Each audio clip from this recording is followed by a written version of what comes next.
Good morning, everybody. I hope everybody's doing well today. So, I was busy working yesterday, and I said before in my previous podcast that I wasn't gonna do a podcast until Monday. But let me ask you guys: Do you guys think the Nintendo fanboys take a break? I don't think so. That's why I don't take a break either. I'll do, maybe this one will be short. We'll see how it goes, but. I just wanted to go over a few topics. I think the main one here, the hot topic of the day. It says here no plans to reimplement a full Pokédex in Sword and Shield. So let's go into the topic here. Um, so yeah, as you guys can see, the in case you were holding out hope, Dash speaking to Inside Gamer Pokemon boss, I don't know, Junichi Masuda, reconfirmed that yes, there are no plans to add the national Pokédex into the Sword and Shield. That's pretty freaking horrible, guys, and there's no defending this at all. I know, like, but many Pokemon or whatever, but if you have a franchise that makes so much money, you can just outsource it. Just outsource it. But you guys know exactly why they don't do it, because they're like a greedy company. They can outsource this to many studios. Are you kidding me?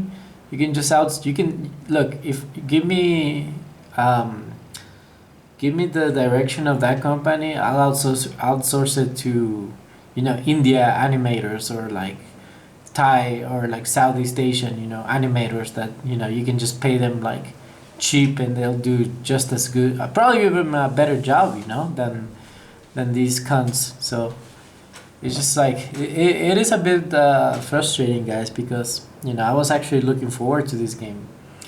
But I have to see the value in things.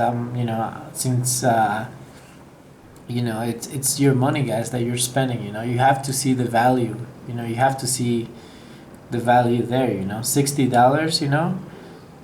And look, it says Masuda again explains that it's a question of manpower. So just freaking outsource it to India. There's a billion people there. China, there's a billion people in China too.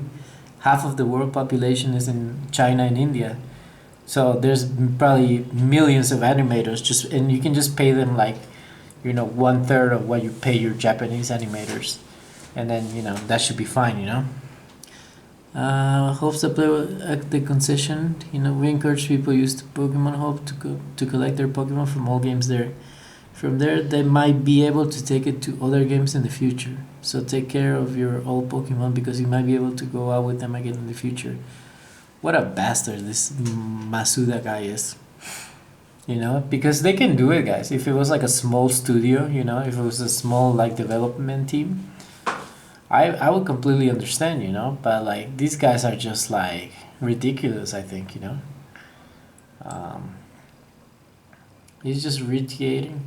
Yeah, like these guys, like he's just saying the same thing that we've been hearing, and they never answer the questions. They just bullshit their way around.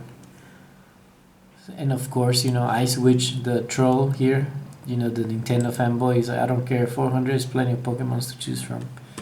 But what it's not about that. It's about the fact that it is their job to make a complete game.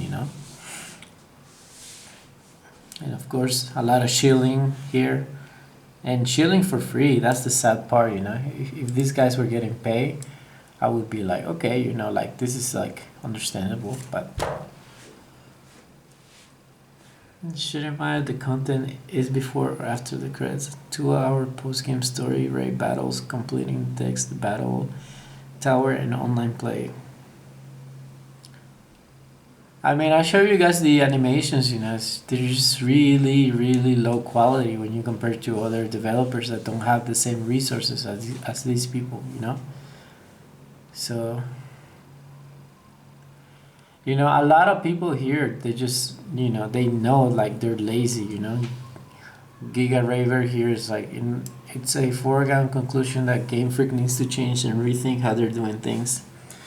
Oh, by the way, that stupid trending on Twitter the other day. Come on, that was a pay like the bots, like the Russian bots. You guys know about this the bots at the farms of these things. So a company comes and they just pay you. They pay money and they're like, okay, just retweet this and make sure it trends. So they use multiple computers all around the globe. Servers and stuff, and they just retweet the same thing just to go viral or to trend. It's nothing difficult, guys. It's and I mean, they obviously did it because they wanna, they know that like the fans are angry, so they just made like some bullshit like trending just to like try to take attention away from this nonsense. So yeah, let's it all ends here. I agree, it's worse than initially thought. After months and months of speculation, the final Dex count for Pokemon Sword and Shield has finally been revealed, and it's even worse than we thought. 714. Look at these models, guys. They're like 3DS models from the. It says go to the level to the minute 714. All right, let's go. Let's see what they're saying. Notice that they didn't not only say no, but also watch Masuda's eyes. I didn't know exactly what he was looking at, but when the Game Informer journalists later had a wrap-up podcast talking about their experience at GameFreak headquarters, he reveals that there were representatives from the Pokemon company standing over them, reviewing everything that was said and advising Masuda and Omori. Like, there's still so much flexibility within this series, even though there's, 4 people. So basically, they're saying that there's people, telling them like they're basically this Masuda guy is just like he's a puppet, He's just like they ask him questions and, unless his handlers, the higher ups, tell him otherwise, he's not gonna say anything, So obviously there's a lot of shilling from this Masuda guy, Let's see that again. Notice that they didn't not only say no, but also watch Masuda's eyes. I didn't know exactly what he was looking at, but when the Game Informer journalists later had a wrap-up podcast talking about their experience at GameFreak headquarters, he reveals that there were representatives from the Pokemon company standing over them, reviewing everything that was said and advising Masuda and Omori. Wow, that's horrible. So yeah, guys, obviously they have all the money, they make billions and billions of dollars, so and of course a lot of people are shilling, Let's see what else is going on the next page.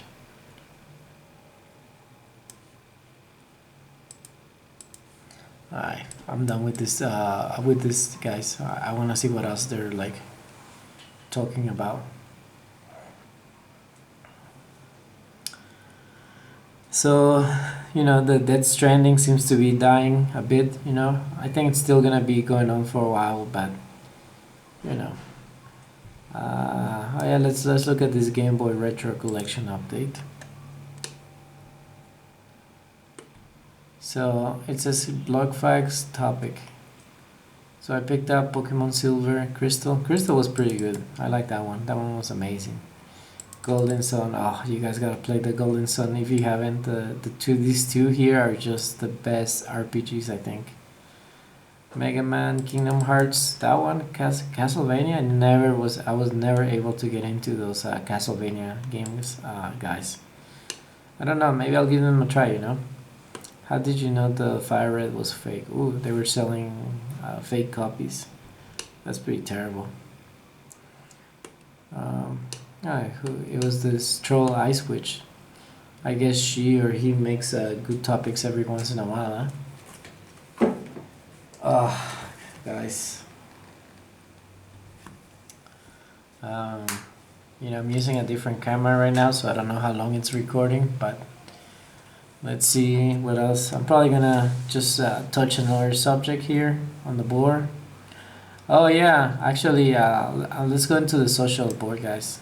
I did see that some of you guys were on that topic about the I don't know who made this. Tomasina made this topic. I didn't ask him to make it, at all. I didn't ask him. He just made it on his own. So I just want to put that out. That's pretty cool from Tomasina. Thank you very much. I did see that you guys wanna Metatron 42, he said that it would be awesome if you got all their gaming pulse on there for discussion. And I completely agree, if I don't know who would be up for, making like a Skype call and just having, have fun, just discussing games and just bullshit around, That would be pretty cool, I think that would be pretty cool.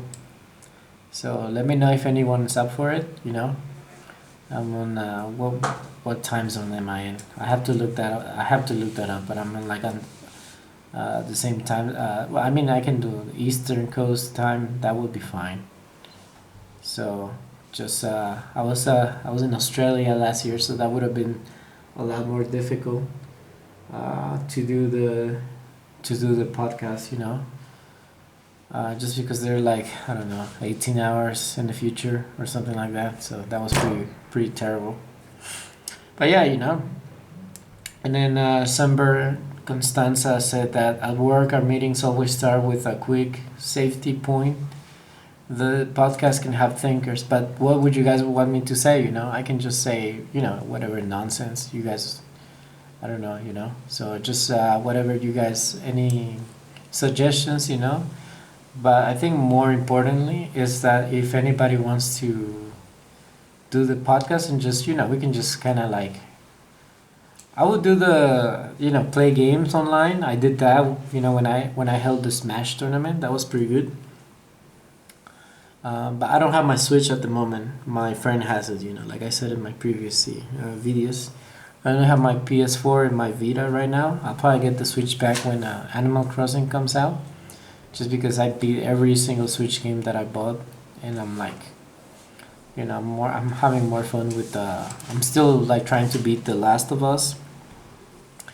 I have an Ace Combat 7 going on too, and then I'm probably gonna buy the Kingdom Hearts collection, guys. I think I'm gonna do it, but that one's gonna take me like a long time to finish, so I'll probably be playing that until Animal Crossing comes out.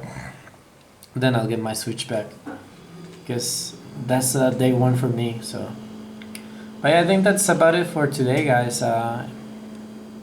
Just brainstorm, any ideas or anything, and I'll have the, we'll if anybody wants to be on the podcast, we'll just synchronize a good time, and then just. We'll just record it, I'll just record it from this camera that I have here. We'll just do like a normal Skype call and just upload it right away. So that's it for today, boys. I'm pretty tired, as you notice. Just came back from the gym too, so that's it for today, guys. Bye-bye.